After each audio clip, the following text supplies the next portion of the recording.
Selamat pagi Sobat Lapan. Kali ini saya akan ceritakan sedikit tentang pengembangan pesawat N219 amfibi yang merupakan modifikasi dari pesawat N219 yang saat ini memasuki tahap akhir uji sertifikasi. Insya Allah di tahun ini kita akan mendapatkan type sertifikat untuk N219. Sedangkan untuk pesawat N219 amfibi itu pesawat yang nantinya bisa mendarat di darat dan bisa juga mendarat di perairan. Di perairan ini bisa saja pantai, laut, danau, ataupun sungai yang lebar. Dan itu merupakan karakteristik dari Indonesia. Kalau untuk N219, pesawat itu memang kita peruntukkan untuk terbang di daerah perintis, di daerah Papua yang terpencil, di daerah-daerah yang landasannya unprepare atau masih terbuat dari tanah maupun bebatuan, dan letaknya di tempat ketinggian di gunung-gunung. Sedangkan untuk N219 amfibi ini kita ganti roda pendaratnya menjadi float atau sebuah pengapung yang terbuat dari komposit, sehingga dia bisa mendarat di perairan. Dinamakan amfibi karena bisa mendarat di dua fase, yaitu darat dan air.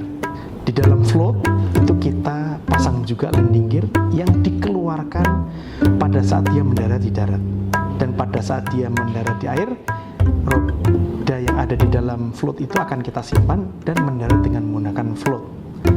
Ini merupakan amanah dari pemerintah agar pesawat N219 selain digunakan untuk menjembatani udara perintis, juga dapat digunakan untuk membantu transportasi maupun wisata bahari yang ada di Indonesia. Di Indonesia kita tahu banyak sekali titik-titik wisata bahari yang saat ini belum terjangkau mengingat jarak yang jauh dari pusat keramaian atau pusat-pusat hub-hub penerbangan internasional.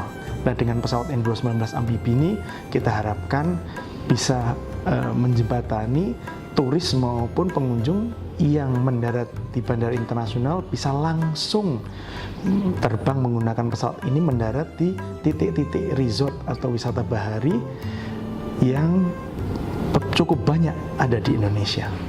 Basic pesawat N219 itu adalah 19 penumpang dengan jarak jangkau terbang itu 450 nautical mile hingga 1000. Artinya Jakarta Semarang, Jakarta Jogja itu bisa ditempuh dengan maksimum take off weight 19 penumpang dan payload 1,2 ton. Sedangkan untuk mengganti landing gear menjadi float, maka di situ kita harus mengkompensasi berat float yang sekitar 1 ton dengan pengurangan bahan bakar saja. Jadi untuk pesawat amfibi ini tetap kita akan penuhi dengan 19 penumpang, hanya saja jarak jangkaunya itu kita kurangi, tidak sejauh yang selama ini dipakai untuk N219, tapi hanya untuk jangkauan sekitar maksimum 100 sampai 200 km, dan itu cukup untuk menjembatani titik-titik bandara internasional ke resort secara langsung.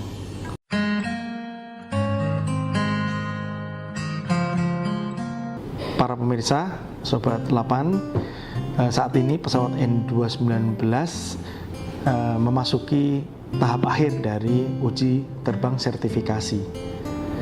Kita mengembangkan 4 buah prototipe, 2 untuk uji darat dan 2 untuk uji terbang. Saat ini kita telah melewati uji darat. Salah satunya adalah uji statik wing, uji statik elevator, uji statik horizontal. Juga kita telah lulus untuk uji fatigue.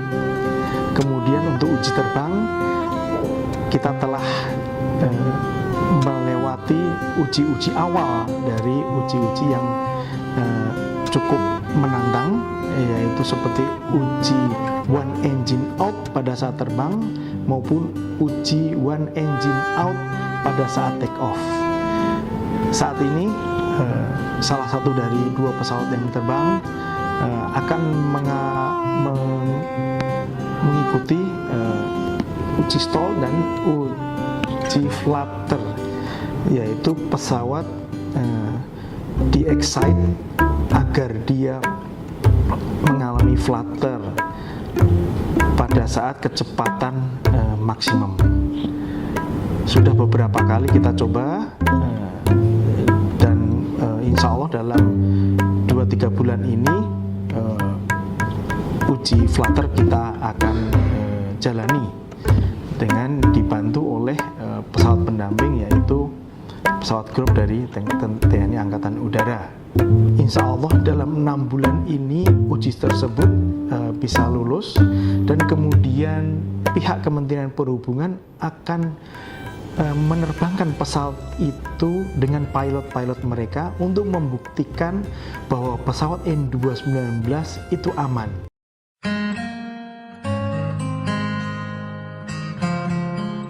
Untuk rencana pengembangan N219 amfibi ini, kita dalam 1-2 tahun ini kita akan memodifikasi pesawat N219 basicnya agar bisa memenuhi regulasi sebagai pesawat yang boleh mendarat di perairan.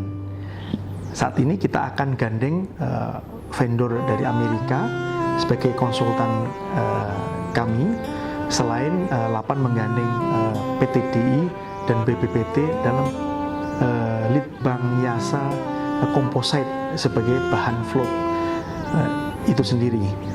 Insya Allah 3 tahun mendatang, sekitar tahun 2022, pesawat N219 amfibi kita akan roll out, dan kemudian selama 2 tahun setelah itu, yaitu 2022 dan 2023, kita akan uji terbang sekitar 250 jam uji terbang sertifikasi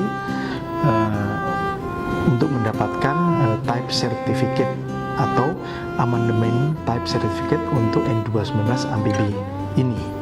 Pengembangan pesawat N219 ini merupakan tonggak sejarah bagi Indonesia, karena ini merupakan satu-satunya pesawat sipil yang nantinya dapat disertifikasi oleh Kementerian Perhubungan Republik Indonesia. Hal ini mengingatkan pada tahun 95 yang lalu N250 yang saat itu sudah pernah terbang hingga Paris, namun gagal disertifikasi karena adanya krisis moneter yang menimpa Indonesia pada tahun itu. Insya Allah dengan bangkitnya teknologi dirgantara melalui pengembangan pesawat N219 ini, Indonesia punya keyakinan, punya rasa percaya diri untuk membangun pesawat terbang dari nol, dari desain hingga uji sertifikasi. Dan juga saat ini Lapan tahun ini juga mengembangkan lab DO160, di mana semua komponen-komponen yang akan dipasang di pesawat sipil harus melalui uji-uji tersebut, yang saat ini kita masih lakukan uji-uji tersebut di luar negeri dengan biaya yang sangat mahal.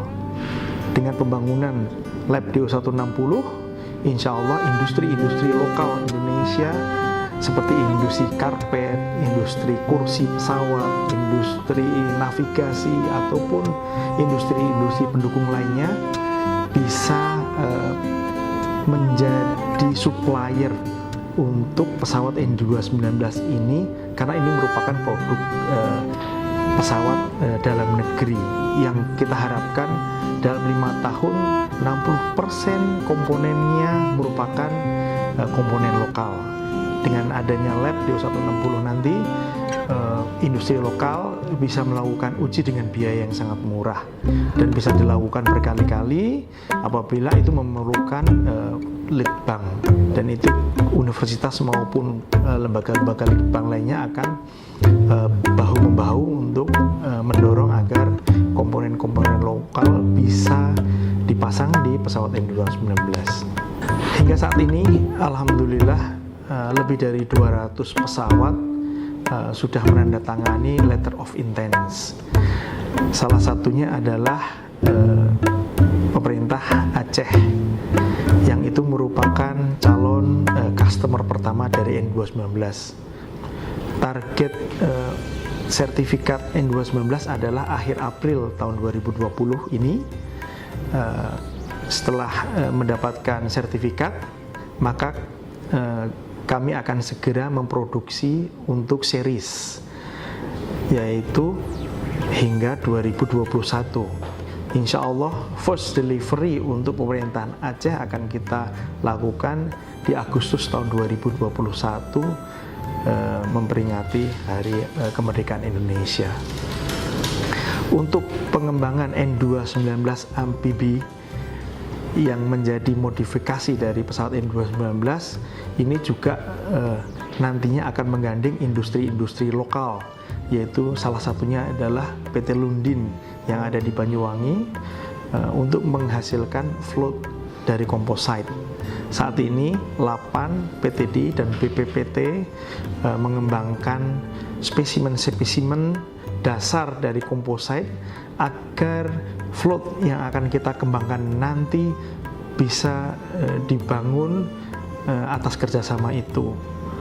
Kemudian secara regulasi Kementerian Perhubungan akan mengawal dari awal hingga nanti mendapatkan sertifikasi untuk floatnya sebelum dipasang di pesawat.